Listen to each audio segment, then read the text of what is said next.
जमील अहमद नंबरदार लोरन। जी बताइए क्या मसला है? ये आज सुबह 3:45 बजे आग वाले उठे। अब मैं पता नहीं, जब मैं बाहर निकला तो आग थी।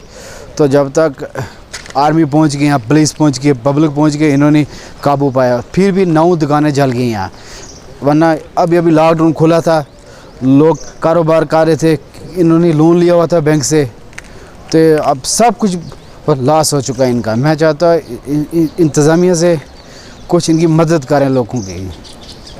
जी लिया हुआ था, तो अब वो सब पैसा लॉस हो गया। तो हम चाहते हैं गवर्नमेंट इंतज़ामिया से, ताकि वो इन लोगों की मदद करें। सर ये हुआ, यहाँ पे जो दुकानें जली हैं तो यहाँ पे सब गरीब हैं जो यहाँ पे दुकानें कर रही थी। और यहाँ पे मेरी दुकान तो थी, वो मोबाइल रिपेयरिंग की थी और फ़ोटो शॉप वगैरह की थी। और मैंने लोन शोन लिया हुआ था, तो अभी स्टैंड हुआ था दुकान। तब तक पहले लॉकडाउन भी था, बंद था, किराया वगैरह देते थे, उसका भी लॉस हुआ। तो उसके बाद आग लग गई तो ये सब लॉस हो गया। और बाकी यहाँ पे जो है फायर ब्रिगेड भी नहीं है, तो उसके लिए भी होना चाहिए, बहुत ज़रूरी है वो। यहाँ पे बहुत बार हमने वो अपील की और नुकसान भी बहुत ज़्यादा हुआ। तो हम एडमिनिस्ट्रेशन जो भी मदद करना चाहते हैं तो उसका इंतज़ामिया से वो की जाए। नुकसान बहुत ज़्यादा नुकसान हुआ है यहाँ, कम से कम लाखों के हिसाब से नुकसान हुआ है। ये रात को 3 बजे अचानक आग नमूदार हुई, तो उस वक्त सबसे पहले फायर ब्रिगेड को फ़ोन किया गया, लेकिन अफसोस है कि 5:30 बजे यहाँ गाड़ी पहुँची, जबकि यहाँ के नौजवानों ने, पुलिस ने और आर्मी ने आग पे काबू पाया और बहुत बड़ा नुकसान हुआ। 9 दुकानें जो हैं जल के राख हो गई। और जिन दुकानों में कुछ दुकानें थी जिन्होंने बेचारों ने लोन लेके अपना वक्त गुजारे थे, और इससे पहले लॉकडाउन भी था यहाँ, हफ्ते में 5 दिन दुकानें खुलती हैं, मज़दूर आदमी हैं, सब दिहाड़ी लगाकर, कुछ होटल वाले बेचारे मज़दूर आदमी हैं, वो भी दिन को यहाँ दिहाड़ी लगाकर कमाते हैं। लेकिन लॉकडाउन की वजह से बहुत कठिन हो रहा है। यहाँ जो है कि लॉकडाउन रहा, जिसमें 5 दिन दुकानें खोलने टाइम दिया जाता है, उन 5 दिनों में क्या अयाल का गुजारा होता है। पहले तो बिल्कुल बंद रहा, कुछ दिनों से दुकानें खुली थी, लेकिन कुछ बेचारों ने लोन भी लिया है। अब जो नुकसान हुआ है कि मैं गवर्नमेंट से मैं इंतज़ामिया से अपील करता हूं कि उन जिन दुकानदारों ने लोन लेके दुकानें डाली हैं उनका लोन माफ़ किया जाए, और जिन गरीबों का, होटल वालों का नुकसान हुआ है उनको नुकसान मुआवजा दिया जाए। इसी पे मैं शुक्रिया अदा करता हूं। लाखों रुपए का नुकसान हुआ है। दुकानों में जो सामान था, कंप्यूटर थे, बाकी सामान था, किताबें थी, बर्तन, होटल थे, मतलब ये बड़े बड़े सब कुछ मतलब ये राख हो गया है। तो हम चाहते हैं कि गवर्नमेंट से मतलब ये चीज़ है, इन लोगों को मुआवजा मिलना चाहिए। मतलब ये चीज़ है, ये गरीब लोग हैं, मतलब ये चीज़ है, कर्ज़ा लिया, लोन लिया है, मतलब ये लोन लेकर मतलब ये चीज़ है, इन्होंने रोज़गार करते हैं और कोई मुलाजमत नहीं, कुछ नहीं, कहा नहीं। तो इसलिए मतलब इसे हम गवर्नमेंट से अपील करते हैं कि इनको मुआवजा मिलना चाहिए। साथ में फायर ब्रिगेड का कोई सिस्टम ही नहीं यहाँ, मतलब ये चीज़ है। पहले भी हमने मतलब ये चीज़ है, हुकूमत थी तब भी मतलब हमने किया था कि मतलब यहाँ होनी चाहिए एम्बुलेंस, यहाँ ये क्या चीज़ है, फायर ब्रिगेड की गाड़ी होनी चाहिए यहाँ।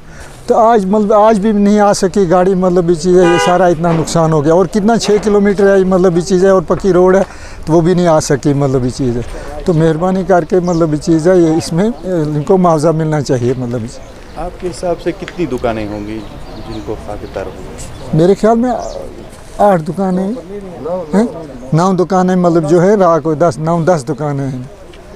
ये है सर, यहाँ पे दुकान जो जली है, हम यहाँ से बहुत दूर रहते हैं, तकरीबन 8-10 किलोमीटर पीछे धोख में रहते हैं। जब सुबह हमें 4 बजे पता चला तो दुकानों को आग लगी है, हम वहाँ से दौड़ते आए यहाँ, तो दुकान यहाँ पर जल कर राख हो गई थी।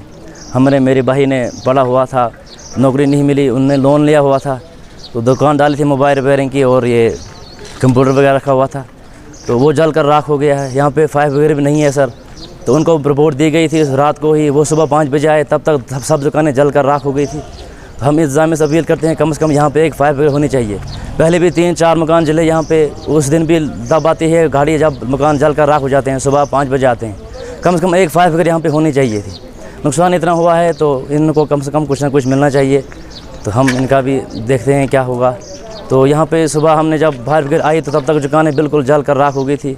तो पुलिस ने, आर्मी ने यहाँ पे बहुत मदद की, 2-3-4 दुकानें बचा ली हैं। बाकी 8-9 दुकानें जो हैं जल कर राख हो गई, आपके सामने हैं, देख रहे हैं सब लोग। तो अभी जो गरीब बच्चों का नुकसान हुआ है, इनको लोन लिया हुआ है, तो इनको कुछ मदद होनी चाहिए गवर्नमेंट की तरफ से।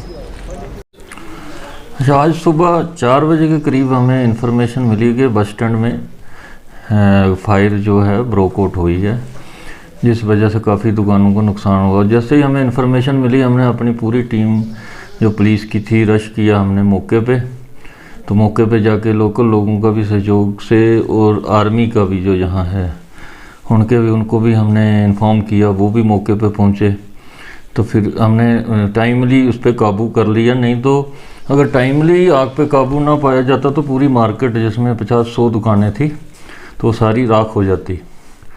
तो काफ़ी समझो उस वजह से हमारे लड़कों ने भी और लोकल लोगों ने भी काफ़ी साथ दिया इसको कंट्रोल करने में। इसमें कितनी दुकानों को नुकसान पहुंचा? इसमें टोटल हमारे 9 दुकानें जो टोटली जो है जिनका गट्टड हो गई हैं।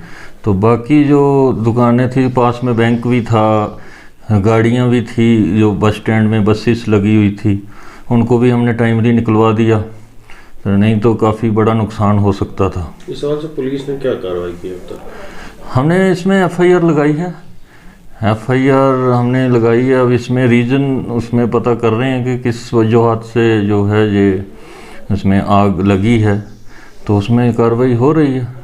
तो सुनने में ये आया कि फायर सर्विसेज की गाड़ी पे भी कुछ नहीं, फायर सर्विस की गाड़ी टाइमली पहुंच गई थी यहाँ। फिर कुछ लोगों की वजह से हुआ, बीच में कुछ अनासिर होते हैं कि ऐसे कि टाइमली मंडी से गाड़ी आनी है तो आधा घंटा तो लग जाता है, तो टाइमली गाड़ी पहुंच गई थी।